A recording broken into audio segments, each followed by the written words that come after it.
سلام بچه ها، امروز اومدیم با یه ویدیوی دیگر. امروز اومدیم با آموزش کار کردن با کمک فنرهای جلوی دوچرخه. بریم سراغش. قبل از اینکه ویدیو رو شروع کنیم لایک و کامنت حساب فراموش نشه. بریم سراغ ویدیو.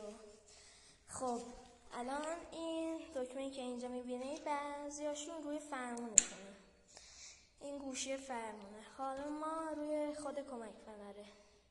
این وقتی که سمت راست باشد در میشود بسته. حالا فرق داره، دوچرخه مال من اینطوریه.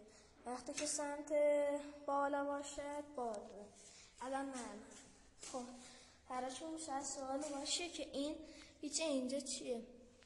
این وقتی که سمت مثبت بتابونید صفر میشه، وقتی که سمت منفی بتابونید شد. الان مال من سمت منفی شده. خب دیگه تا ویدیو دیگر، خدا نگهدار.